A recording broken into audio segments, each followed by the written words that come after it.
선한 사람 TV를 애청하고 계시는 국내외 계시는 성도 여러분, 지난 시간에 이어서 사도 바울의 자기 표상이라는 두 번째 시간이 되겠습니다. 지난 시간에 이어서 셈의 자손들의 이름의 뜻과 그들의 행적을 말씀드리는 중에 아르박삿, 셀라, 에벨, 벨렉, 르우에 대해서 계속해서 말씀드립니다.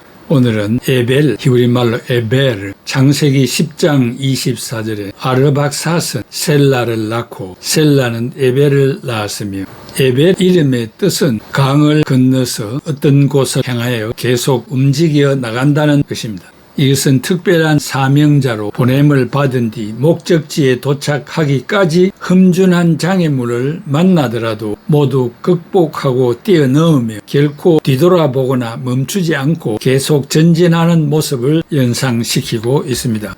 신앙은 장거리 경주요 장애물 경주입니다. 어떤 장애가 와도 조금도 흔들림 없이 목표에 도달할 때까지 밀고 나가는 것입니다. 그 장애물은 나 자신일 때가 많고 가족과 친척, 친구일 수도 있고 죽음의 위협, 세상의 물질일 수도 있습니다. 그러나 우리는 이러한 장애물로부터 분리되어 나와야 합니다. 장애물을 회피하거나 한탄하지 말고 하나님의 말씀을 의지하며 붙잡고 능히 뛰어넘고 계속 전진해야 합니다. 그러기 위해서는 수없이 나를 쳐서 복종시켜야 하고 내 생각과 싸워야 하고 또 주변의 인간적 관계까지도 말끔히 청산하는 아픔까지도 감수해야 하는 것입니다. 누가복음 9장 61절에서 62절 또 다른 사람이 이르되 주여 내가 주를 따르겠나이다마는 나로 먼저 내 가족을 작별하게 하소서. 예수께서 이르시되 손에 쟁기를 잡고 뒤를 돌아보는 자는 하나님 나라에 합당치 아니하니라 하시니라. 사도 바울이 율법의 영역에서 벗어나 이방을 복음의 그릇에 담는 곳으로 내던져짐을 당했을 때 그의 앞에는 수많은 장애물이 버티고 있었습니다.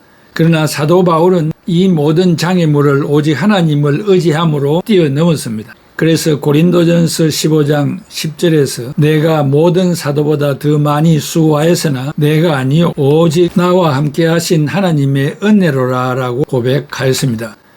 다윗도 자신이 출전하는 전쟁을 할 때마다 수많은 장애물을 만났지만 하나님을 의지함으로 승전의 쾌거를 올렸습니다. 다윗은 시편 18편 29절에 그 비결에 대해 내가 주를 의뢰하고 적군에 달리며 내 하나님을 의지하고 담을 뛰어넘었나이다 라고 고백했습니다. 오늘 우리도 신령한 에벨과 같이 하나님을 의지함으로 제약의 강을 건너 분리의 결단을 통하여 복음의 영역이 크게 확장되기를 간절히 소망합니다. 네 번째 벨렉, 히브리말로 펠리, 창세기 10장 25절 에벨은 벨렉을 낳고 벨렉의 뜻은 분리되다, 나누다입니다. 물론 이것은 1차적으로는 당시 바벨탑 사건으로 인한 민족의 분열을 보여주고 있습니다. 그러나 이것의 긍정적인 의미 속에서 분리를 원하시는 하나님의 의지가 담겨 있습니다. 당시 온통 혼합되어 있는 부정한 신앙 상태에서 믿음과 불신, 선과 악, 빛과 어둠, 영과 육이 분리되기를 원하셨던 것입니다. 그런데 벨렉은 경건한 셈의 후손임에도 불구하고 바벨탑을 쌓는 일에 동참하였습니다. 바벨탑을 쌓던 자들에게는 하나님의 이름 대신에 자기들의 이름을 내려고 하는 교만한 동기와 성을 쌓아 스스로 자기들을 보호하려는 자기 안주가 있었습니다. 이렇게 사탄은 하나님의 뜻이 전진하지 못하도록 교만이나 자기 안주와 같은 바벨탑을 쌓게 만듭니다. 벨렉이 바로 그러한 자들과 함께하고 있었던 것입니다. 인간들이 바벨이라는 성과 대를 쌓기 위하여 연합하였을 때 하나님은 분리의 작업을 하셨습니다. 언어를 혼잡케 했습니다. 하나님의 강력하고도 강제적인 분리의 조치로 말미암아 더 이상 큰 죄를 짓지 않게 하고 훗날 벨렉의 족보에서 아브라함 한 사람을 출생시킬 준비를 하게 됩니다. 벨렉부터 아브라함 이전까지 벨렉, 르우, 스룩, 나홀, 데라까지의 족장들은 죄악에서 완전히 분리되어 나오지 못한 자들입니다. 그들 자신이 그 이름에 담겨진 하나님의 소원대로 분리되지 않았기 때문에 그들의 이름은 구속사적으로 제외되고 하나님이 아브라함 한 사람을 어떻게 분리시켜 데리고 나오셨는지 분리하는 그 과정과 방법을 암시해 주고 있습니다. 우리의 이웃들 중에 전통적인 민족 종교, 유교에 예속되어 헤어나오지 못하고 집단적으로 혹은 성시 쪽으로 기울어져 생을 마감하는 자들이 많습니다. 그런 중에 몇몇이 분리되어 나와서 성직자가 되고 신앙이 투철한 성도가 되어 타의 모범을 보이는 분들도 있습니다. 우리가 가나안 천국에 정착하기 위해서는 수많은 분리의 아픔을 겪어야 합니다. 모든 불신앙의 바빌론에서 분리되어 나와야 합니다. 그것은 악인의 꾀를 쫓는 이중적인 신앙에서의 분리입니다. 악과 타협한 죄인의 길에서의 분리입니다. 오만한 자리에서의 분리입니다. 그 분리의 아픔을 딛고 일어선 그 자리에 하나님이 서 계십니다. 하나님이 권념하여 주십니다. 모든 눈물을 씻겨 주십니다. 모든 엉킨 실탈의 문제를 단번에 속히 풀어 주십니다. 다섯 번째, 러우, 히브리 말로 레우. 창세기 11장 18절. 벨렉은 러우를 낳고, 러우의 뜻은 친구, 특별한 관계입니다. 세상과의 분리를 위해서는 하나님의 친구로 칭함을 받을 정도의 믿음이 있어야 합니다. 하나님은 창조주이시지만 택하신 자들의 친구가 되어 친밀하게 교제하기를 원하시는 인격적인 분이십니다. 아브라함은 본토 친척 아비 집을 떠나 믿음으로 과감한 분리를 함으로 후에 하나님의 벗이라는 위대한 별명을 받았습니다. 친구끼리는 비밀이 없습니다. 아브라함에게 소돔성 심판의 비밀을 먼저 알려주었습니다. 요한복음 15장 14, 15절. 너희가 나의 명하는 대로 행하면 곧 나의 친구라. 이제부터는 너희를 종이라 하지 아니하리니 종은 주인이 하는 것을 알지 못함이라. 너희를 친구라 하였노니 내가 내 아버지께 들은 것을 다 너희에게 알게 하였음이라고 말씀하고 있습니다.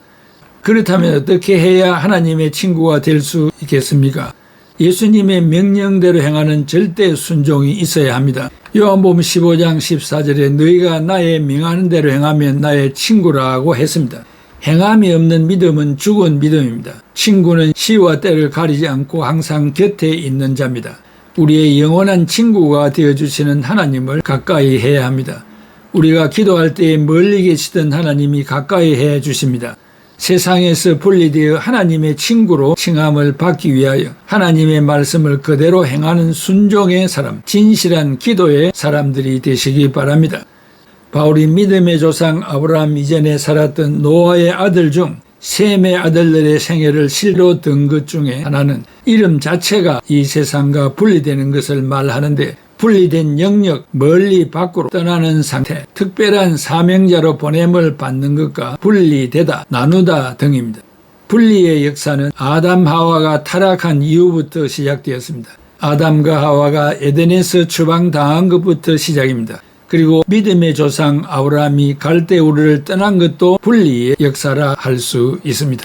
사랑하는 애청자 여러분, 혹간 우리는 세속화의 물결에 휩쓸려 가는 경우가 없습니까? 세속적인 것을 좋아하는 경향은 없습니까? 세상의 유행을 따라가고자 하는 마음이 신앙보다 앞서지는 않습니까? 불신앙의 친구를 늘 가까이 하고 있습니까? 그 외에 세인들이 좋아하는 놀이, 좋아하는 스포츠, 그 모든 것들을 놓치지 않고 함께하는 경우는 없습니까? 하나님은 셈의 자손들의 이름에서 본 그대로 분리 작업을 했습니다. 이스라엘을 선민으로 선택한 이후부터 이 세상 나라에 속하지 않고 분리되어 율법 중심의 삶을 살도록 구별해 주었습니다. 오늘에 비교하면 교회는 세상과 분리되어 있습니다. 그러면서도 세상 중심에 있는 것은 이 복음을 전하기 위한 목적밖에 없습니다. 그들과 함께 생사고락을 같이 하라는 것은 아닙니다. 분리의 선이 있습니다. 우리는 부모, 형제라고 할지라도 복음을 전하는 것은 기본이지만 끝까지 복음을 배척하고 복음을 원수시하고 복음을 비난하고 박해한다면 멀리할 수밖에 없습니다. 그것은 우리의 신앙을 지켜가기 위한 것입니다. 우리가 북한 백성들을 사랑하고 도와주고 외면하지 아니하는 것은 한 핏줄을 이어받았다는 것도 있지만 복음을 전하기 위한 목적 외에는 없습니다. 우리는 하나님 앞에 서야 할 날이 가까워 오고 있습니다. 분명히 하나님은 우리에게 질문할 것입니다. 우리는 세상과 얼마나 분리된 삶을 살았느냐? 그것이 대단히 중요한 질문과 대답이 되리라 생각합니다. 애청자 여러분, 오늘의 주신 말씀을 여러분 들으셔서 신앙의 영양분이 되기를 진심으로 바랍니다. 기도하겠습니다. 고마우신 아버지 하나님, 은혜와 사랑을 감사합니다. 금묵자학이라는 말이 있습니다. 먹을 가까이 하면 검어진다는 말이 있습니다. 우리가 신앙생활함에 있어서 분명히 나누어져야 할 때는 나누어져야 하고 분리해야 할 것은 분리하면서 살아가게 하시고 선과 악이 분명히 나타나는 그런 삶을 살아가는 우리 애청자들이 다 되게 하여 주시옵소서. 그리하여 주 앞에 서는 날 칭찬 듣는 우리 모두가 다 되게 해주시기를 바라옵고 예수님의 이름으로 기도하옵나이다. 아멘.